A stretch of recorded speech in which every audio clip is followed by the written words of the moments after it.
My goal here is simple. Funner for everyone. Hey, Jane, you having fun? Woo! Is that legal? Because around here, funner is a state of mind. What is going on, Laker fans? Thank you very much for tuning in. A little Lakers Talk Daily. They play Wednesday, Friday, Sunday. So still a lot of games stacked up this week, but they had a couple days off here after that win against the Orlando Magic. Couple things I want to get into. We'll get in the standings, and I got a question about the starting lineup, Laker fans. We'll get your opinion on this. Please subscribe to the channel, by the way. ESPN LA YouTube will continue to put up all the content. I'm doing Laker content on a daily basis, so if you can subscribe, it'd be greatly appreciated. Thank you to Harris Resort SoCal. Find your funner state of mind with a visit to Harris Resort SoCal, voted best resort in funner California. From dining to unwinding, you'll find fun around every corner. Learn more at harrissocal.com. Appreciate their partnership. 2 hours away from downtown LA, so a great place for a staycation located out in northern San Diego. Okay, so before I get into if the Lakers should make any changes to the starting lineup, which is kind of interesting here with only 10 games left. Let me give everyone just a quick idea of where we're sitting here. So the Jazz won yesterday. The Timberwolves won yesterday. The Warriors won yesterday. So not a good day for the Lakers yesterday. And where that puts them now in the NBA standings. So Lakers are now 11th. They're on the outside looking in. There's some games going to go on a little bit later today. And I think we'll see kind of how things play out. But Spurs are at the Pelicans, so you got to imagine the Pelicans will gain a half game. And then the only other game that would have implications to the Lakers, Thunder and Clippers. So technically right now, you're kind of rooting for the Clippers so that the Thunder can kind of fall back a little bit. But if the playoffs started today, the Lakers would not be a part of the play-in tournament. So here's my question, Laker fans. We have got a chance to see this team now at least long enough to make some kind of determination of what we think the rest of the way. They're desperate, right? You got 10 games left. I think you got to win at least 6 of them to make that play-in tournament. I think 6 gets you in the play-in tournament. If there's been a theme, unfortunately for the Lakers, the starters for the Lakers have not been good. The bench has been excellent.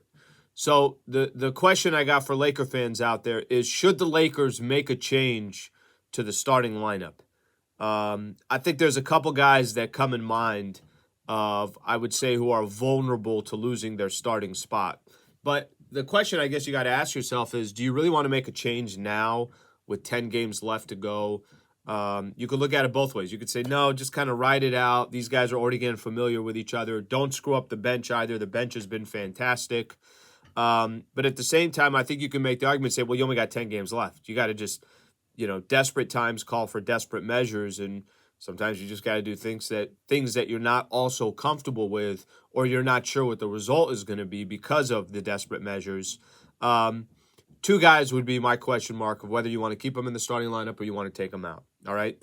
I'm going to go first with Malik Beasley. So Beasley's been wildly inconsistent. Yes, he can have a game where he could hit 7 threes, but he's going to have a lot of games where he's in only 1 or 2, and he's taken 8 to 10 shots in order to do so. So one question is, do you take Malik Beasley out of the starting lineup? And if you did, I think the most likely person that you'd throw in there is Austin Reaves.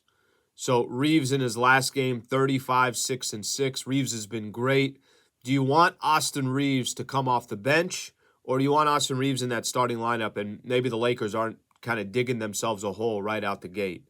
That's one option. Another option is Troy Brown Jr. goes to the bench and Rui Hachimura goes to the starting lineup. Or you could put Austin Reaves in for Troy Brown Jr. I mean, I guess it's just going to depend on size. You want size, or do you want size and length, or do you want more of somebody that is smaller but can do a lot more things and is more effective on the offensive end? Lake fans, kind of weird here. I have the perfect answer to this, but I think it's worth the conversation. And I wouldn't be shocked or surprised that come tomorrow, Lakers got the Phoenix Suns. Phoenix still battling here in the NBA standings, and they're trying to, hold on to that number 4 spot. They only have a couple game lead from where 4 and 6 is, so it's an important game for them tomorrow. I I wouldn't be shocked if Darvin Ham says I'm going to try something different. I wouldn't be shocked that maybe to start the game, the starters are the same, but to start the second half, he says, all right, this isn't working. I'm trying something different. Dennis Schroeder has been in the starting lineup a number of different games before. Obviously the trades went down for D'Angelo and everybody else. So it's going to be fascinating to watch. I'm open to anything. I just want to see the Lakers be more effective. They went through a run where they looked really good. They went through a run where you were starting to feel really confident about the team. Now I feel like we've gone backwards. So only 10 games left to go. What do you think, Laker fans?